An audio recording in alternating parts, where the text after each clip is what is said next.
Hello, and welcome back to the next episode of The Four Horsemen. My name is Paul, representing Diecast Graveyard.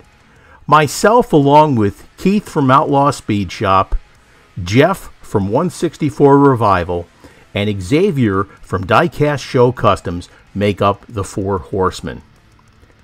Today's build is a Dodge D100 pickup truck, and the theme is Dakar Rally. Now, the Dakar Rally started in 1978, and it was originally a race from Paris, France to Dakar on the western coast of Africa. Over the years, it progressed to mostly a desert race, and because of terrorism and threats of kidnapping across the Sahara Desert, it was moved around the world for a while, with this past year taking place in Saudi Arabia. And it was an incredibly exciting race. It encompassed about 12 days. Let's move on. Here I've got the truck, and I went ahead and I drilled the posts out so we could put the screws into it. But we're going to go over the parts here. Here's the truck body, and it's definitely already set up as a racing truck to go racing across the desert. Got the roll cage in the back there, got a light bar across the top. This is going to turn out to be a really good build. Here we're definitely going to have to do a wheel swap and get rid of these plastic wheels. Here's the windshield. And here's the interior with some equipment already on the back that we'll detail it up a little bit and make it look really cool. I hope you all are participating in this build also. Let's move on. Let's talk about the wheels. Now, these plastic wheels, they don't look too bad, but I think we can definitely do better. I got these reel riders off of a Ford Raptor with reel riders. So we're going to go ahead and switch out these wheels. And they just happen to fit perfectly, by the way. So that works out pretty good. I'm definitely liking the way that that's looking. Let's go ahead and move on to the next step.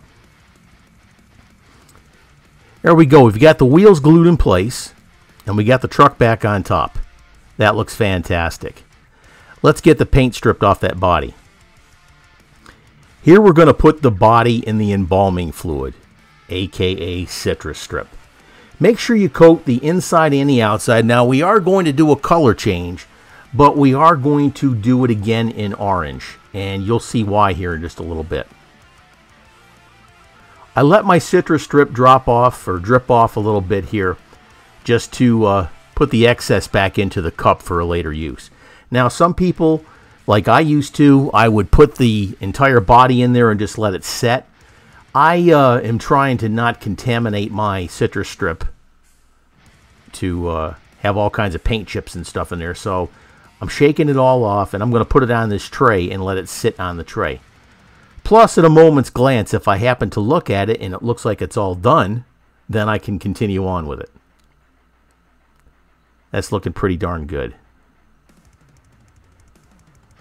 Now, citrus strip, I get that at Walmart. It's very reasonably priced. You can also get it at Lowe's. Now, I haven't seen it at Home Depot, but I haven't really looked for it either. Let's go ahead and cover that bad boy up. We'll let that set for a while, and then we'll come back to it in a little bit. We got the body out of the embalming fluid, and we cleaned it up. Now, if I was going to put Spectraflame paint on here, I would polish up the base. But we're going to use an opaque paint. So here first, we're going to put down a coat of primer of this Tamiya primer. And that's a fantastic product, folks. That's really good stuff here. All right, we've used primer. Now we're going to use this paint from Chroma Air. Now you can get this paint at the spraygunner.com. Now they make their own line of paints, which is what this is. It's an acrylic urethane formula, but it's water-based, which is really cool, so it cleans up really easy. Now you can use alcohol, or you can use the cleaner that comes from Spray Gunner, or you can use alcohol and water, etc., but it cleans up really good. They've got a complete line of paints, so make sure you check it out. Here's the body after I painted it orange. Now, like I said, you can also use the air from your airbrush to go ahead and dry this paint if you've got more painting to do. But this is the base color we were looking for. Check out the complete line of Chroma Air paints at spraygunner.com. You won't be sorry. They work fantastic and they cover extremely well. And the best part, you can use them right out of the bottle, so you don't have to mix a bunch of chemicals with it either.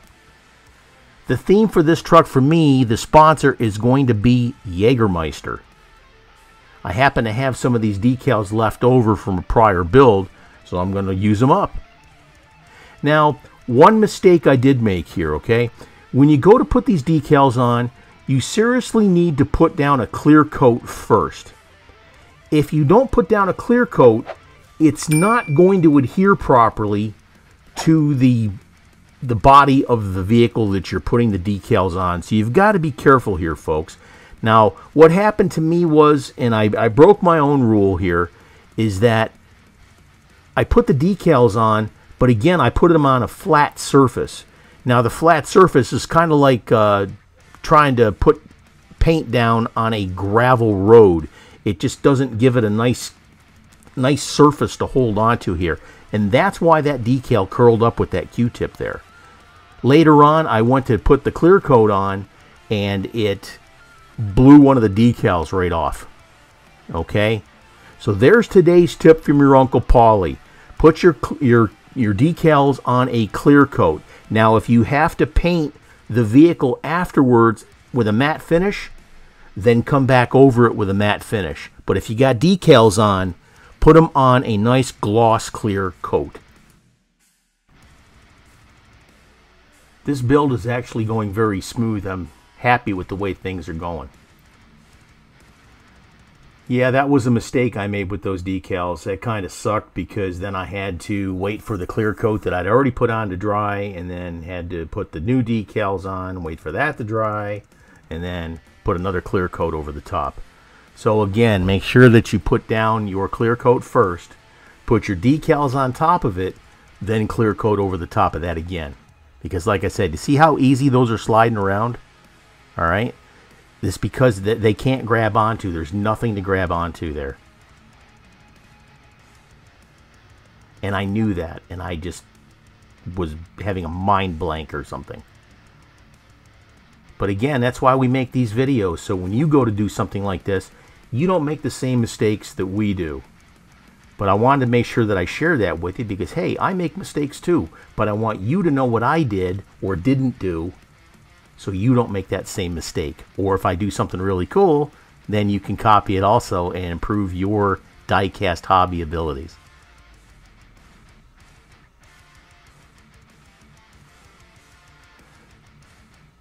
This is going to look really sharp though, I promise. Let's go ahead and move on. We got the rest of the decals on.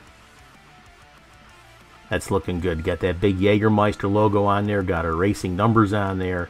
Some other sponsorship decals. That's going to look really sweet. Okay, we've got all of our parts. We got the truck all clear coated and ready to go.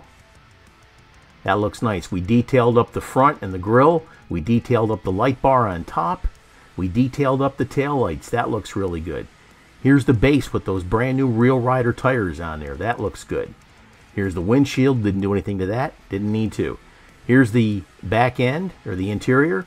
We went ahead and we detailed it up a little bit. And put the colors for the shocks on there and the strap to hold the tire. Then here's what we started with. This Hot Wheels Dodge D100 pickup truck. This is actually a really cool build, and it's a good representation of this pickup truck. But like I said, the Dakar Rally is a fantastic race. It's only held once a year. Now, like I said, it used to be called the Paris to Dakar Rally, but later on they started racing across the Sahara Desert. But then there was a problem with the race drivers and the crew members, etc. They were being kidnapped and held hostage for ransom. So they moved it out of Africa and moved it over to South America for a bunch of years. Well, this past year, 2020, 2021, they held it in Saudi Arabia, and it was a roaring success, and it was a fantastic race. Now, last year in the Dakar Rally 2020, the last one held in South America, was the very first time that an American won the overall race, which was really cool. So check out the statistics and the YouTube tapes. And here's what we got too. Look how nice this turned out. Yeah, we kept the orange, but like I said, I stripped it down and repainted the whole thing with that wonderful Chroma Air paint from spraygunner.com. We detailed up the blocks where the lights go in the front. We got those Real Riders on there. We got the Jägermeister decals on there for a sponsorship. And we detailed up the back end with the strap holding on the tire and a few other details that we did underneath. But this truck looks fantastic. Now, please check out the links in the comment section for the rest of the Four Horsemen. Now, there's a lot of other folks that are doing their own builds for the Four Horsemen build, so please check them out also. Just do a search for the Four Horsemen, and you'll find some of these other builds that the other folks have been doing. Eventually, we'll get it down to where we can send you to where the links are to where the other participants are. Now, for next month, the car is going to be a Hot Wheels mod rod, and the theme is convertible. Now, once you do this build, the video needs to be posted by 6 o'clock in the morning on the last day of the month. This month, it's 28 February. Check out spraygunner.com. They've got a lot of supplies for all your airbrush needs. Check out those great Chroma Air paints. I recommend them highly. Again, they're airbrush ready, which means you don't have to mix them with anything else. You can use them right out of the bottle. If you have a 0.5 needle in your airbrush, now you can use a 0.3, but you're going to have to thin it down a little bit. But check them out. I want to thank you so much for coming to the Four Horsemen builds. We're going to have a new build every single month. And again, check out the comment section for the other Four Horsemen links, and look for the other folks that are participating in the Four Horsemen build. My name is Paul, and cheers.